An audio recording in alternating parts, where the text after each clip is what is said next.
Hi guys, and welcome back to my channel. So you can't see me too long, I'm beamed by some morning sunlight. Just gone 6:30 AM and I have come for a workout this morning, and we've got an exciting day today because later on I'm going to be at T Nutrition for a, whoa, dropped a bit low there, sample day and athlete day, and later on I will be interviewing Ryan Terry and potentially William Bonac as well. So two current Mr. Olympians from two different categories, men's physique and bodybuilding, so I'm really looking forward to that and firing some juicy questions into them. Before that, I'm going to take you through a quick workout and it's not all, we've got some new apparel that has just landed from Totem Fitness, so I'm going to be rigging that out today, taking us through a workout, taking us through the trenches and seeing how it stands up. But it is, I know I'm going to be biased, but it's sick. But we're going to get in, get it done, get out, shoot to the shop, get some food, and then crack on with an amazing day with T Nutrition and Ryan Terry and William Bonac, and we'll jump into the interview. So see you after the workout and at T Nutrition soon. Whenever your heart is broken, don't ever forget you're golden. I will find the light in your soul, I'll be there. Never leaving you in the darkness, even when you're out of focus. I will be the light in your life, you'll see it clear. I'll be your inspiration, 'cause I know that you'll do just what you're told. I'll be your hard-earned temptation, 'cause I know that you'll make it on your own.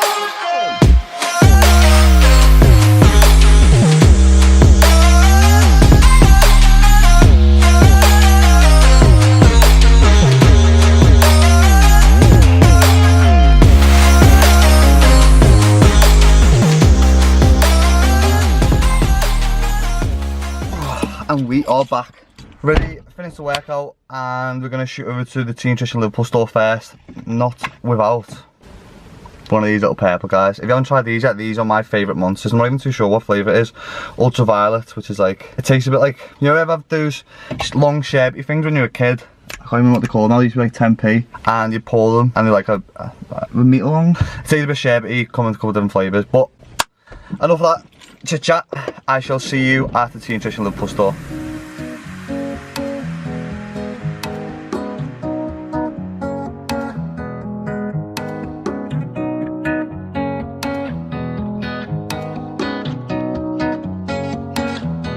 You lift my heart up when the rest of me is down.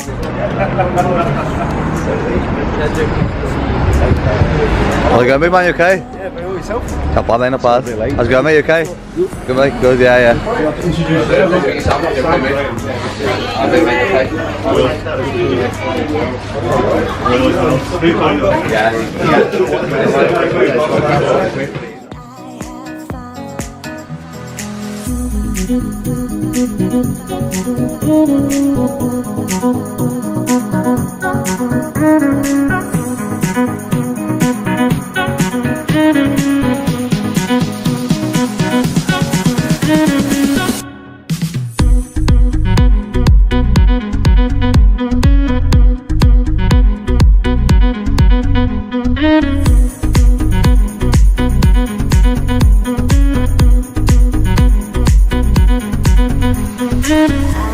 I'm so captured, got me wrapped up in your touch. Feel so enamored, hold me tight within your clutch. How do you do it? You got me. Be joking. Okay, please. What? Do a quick fire round first. Do it. Don't be cheating, looking over my shoulder either. Wait. Well, you smell. No, not bad. Well, what did you sit on? You go on, I'll sit on your knee. Is that better? Thank you. So quick fire round first. Come on, man. Ready? Right. Oh, hello. It's live, isn't it? Hello. Right, ready? Oh, yeah. Favourite colour? Blue. Get in. Gotta say that. I know. What came first, chicken or the egg? Don't get it. I don't fucking get it. Chicken. Arnold or Sloan? Arnold. Who's your biggest inspiration? But in the bodybuilding industry, I'd say flex wheeler for... you're a CrossFitter. Yeah. How will it be? We'll talk bodybuilding in a second. Flex wheeler for physique. Never aspired to look like him, but awesome genetics and shape. First word that comes to your head when I say bodybuilding? Chicken. Alright. That would have done the egg photo. We moved on from that. Still thinking about that one. Favourite exercise? Squats. Yeah. Hanging leg raise. Slab crush. Oh, I can't say that. No, you got fiance there, didn't you? Okay, you can Amy Lewis. She might be biggest regret? Not winning the Olympia in 2016. Oh, awkward. Silence. That was awkward. US or UK? UK. Bum or boobs? Boom. What's the last image on your phone? Don't know if you have a look. Yeah. This way it gets a bit strange now. I know, because this could be actually quite bad. Let's have a look. Oh dear. It's a video It's of a video. Birkenhead. It is a Doesn't get much classier. I know, Fort Knox, Birkenhead. Right, so we'll do some more questions now. What is your current training split? So you don't have to answer this in one word, by the way, it can be a bit more. 6-day bodybuilding split at the minute. So it's the average bodybuilding back, arms, legs, shoulders, chest. And then my 6th day is any muscle part which I'm lagging, I put into another day, which is arms. So I'm hitting arms twice a week. I'm prioritising that over any other muscle group. So if I've hit them on a Monday and they're ready to go on Thursday, I'll put them on Thursday and then move whatever I had on Thursday onto the weekend. Is that going to train as you get closer to competition now, or would you keep that consistent now, bro? So I'm trying to improve on my off season. So obviously I'm putting the calories in now. So I'm trying to focus on my arms on my off season, and I think we're going to carry on with that into the prep as well, just to keep focusing on it and to keep blood flow. And obviously when I'm in a deficit dieting, I'm not going to grow muscle, but I can at least maintain and force blood into it. Cool. Yeah, go fire away. We got one saying, what is your highest deadlift? Up until about 8 weeks ago, I didn't deadlift for years. Really? Yeah, because I had back injuries since 2010. So deadlifting for me was never anything up until let's say 2 months ago. 8 weeks ago. You started pain free now. So I had stem cell treatment at the start of the year. Yeah. So after the Olympia, I had 3 months off.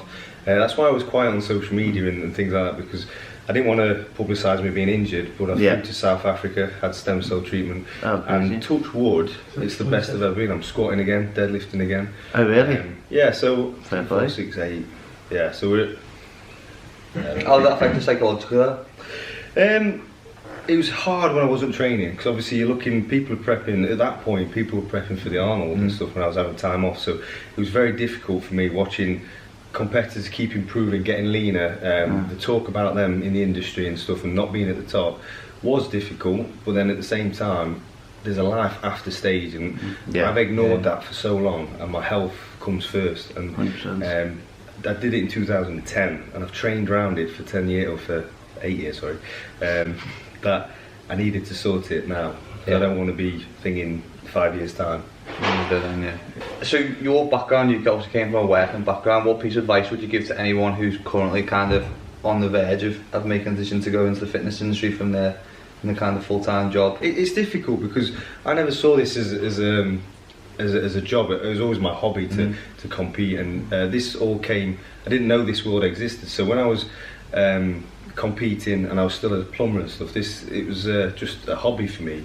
I still had to pay the bills and stuff. So if you're going to try and make the transition, make sure you're covered obviously in financially and stuff, and don't look to get into the industry just to make money. Obviously that comes with how big you get in the industry, but do it for the love of it. And if you can obviously go into PT and all that kind of side of it, if you're trying to get into the industry, then at least you're going to still have an income coming in, because I have seen people where they've given up very successful jobs to go into the industry, and then basically fall. And obviously on the other end of the spectrum, some people don't go into because they get told not to make your hobby your job, because it becomes something that you hate. Yeah, so you've got that balance. Yeah, you've got to get the balance. And the thing for me is that I had 3 months off. Obviously, I had the stem cell treatment, and I'm glad I did, because I needed to miss the gym again. Because after 6th place, I fell out of love with training, food, everything like that, and it became a job, and it wasn't my hobby anymore. And I needed to miss the gym and have time away from it to get the love back for it and to find it as a hobby again. Do you think that comes with the pressure of social media as well, though? I do, yeah. I think for me, I put a lot of pressure on myself. Obviously, moving over to America, moving my life over there, moving Amy over there, I had a lot of people come and support me, my family, friends, and not only that, I had a whole nation following me. Like, the UK was so supportive, which is insane. Even in Europe, everywhere you go in Europe, you have so much support. And I put that all on my shoulders, and instead of blocking that out, I took it in with me, and I felt like I'd let people down. I still do. I feel like I should have done better, and hopefully this year I can make amends. Well, you know that you've done everything that you can possibly in that time period, and you've got to be proud of what you've done, and I know you've got no regrets in what you've done. Yeah, I regret things going into the show. Obviously the week after, I went back to what I normally do, basics in the Asian Grand Prix, and the same judges who judged me at the Olympia said that was 100 times better, that's what we wanted to see. So that was hard for me I took a risk. I wanted to come in slightly bigger, because I thought in order to beat Jeremy, who was 10 pounds heavier than the year before, I needed to show improvement. And in my head, I thought coming in fuller, bigger would show that I've improved, instead of just bringing my normal condition. So I sacrificed a little bit there, and that's what bodybuilding is just trial and error. But I've learnt my mistakes, and hopefully, like I said, I let people down, and hopefully I can bring it back this year. Like you spoke about in terms of outside the fitness industry, you're doing a lot of stuff yourself in your personal brand. What do you see for yourself, like, following on from the fitness industry, or when you feel like you're coming away from competing? What's the end goal for Ryan Terry? Yeah, so for me, I love the industry. I love being in it, I love being around it, and talking to like-minded people and stuff. And I'm never above myself to go back to plumbing. You never know. I'll go back to yourself. Yeah, probably not. I've just bought another house, so I've been renovating them on the side when I can and stuff as a hobby. Would you believe? Plumbing was my job, and then this was a hobby. Whereas now this is my job, and now that's your hobby. I'm buying houses, for hobbies and stuff. So that's always something I'm very mindful of. I enjoy doing that as well. Property.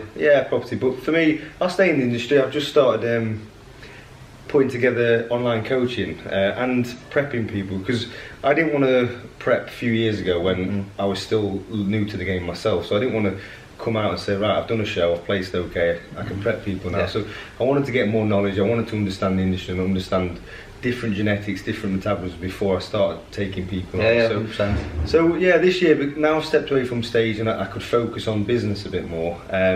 I'm putting things in place where I'm only going to take a select few on to start with, to see how we roll with that and see if people put confidence in me. And then, so have you opened that up yet, or? No, that's going to be hopefully in the next 4 to 5 weeks. I want to do it before my Olympia prep starts, because I wanted people to follow it with me, my journey with me, and we can do it together. So it's only going to be for a small amount of people, and then see where we go from there. And if we can expand it, then we will. And that can be a business for me, because I've learned all this stuff, and I can't be on stage forever, and there's always fresh faces coming along. Of course, so it'd be nice to still be in the industry and be around it, just not be on stage sometimes. Yeah, definitely. I'm not done yet, anyway. I'm done yet. If you could change anything about the fitness industry, quite a deep question, what would you personally like to see change?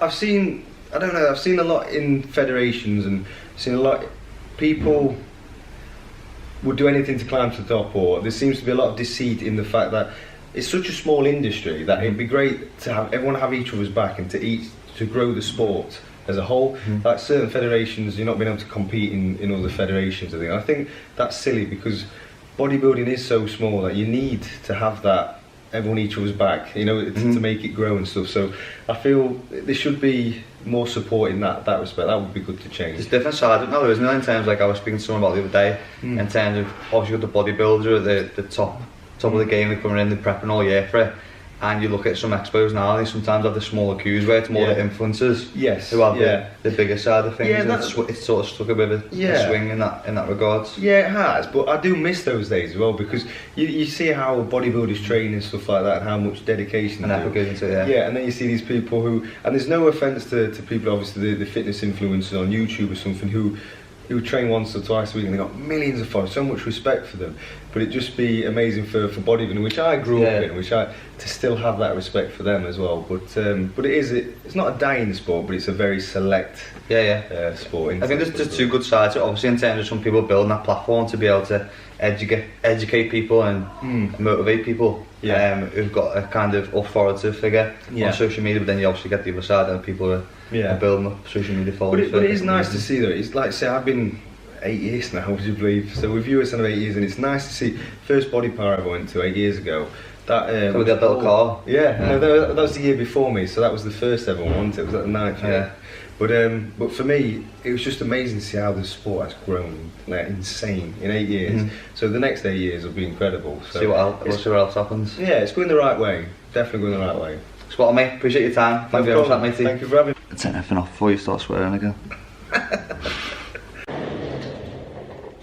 So I hope you all really enjoyed the day today and following us along on what we've been doing in terms of getting up early, the lower body training session, and the day spent with Team Nutrition and Ryan Terry. Now it's always really great to catch up with some of these athletes and social media stars, just because a lot of the time you don't get to see the real them. And I think the thing that's nice with Ryan Terry is he's a real genuine guy who's come from a background of working on a building site to being one of the biggest fitness stars in the industry currently, and I'm sure he will be for the next few years to come.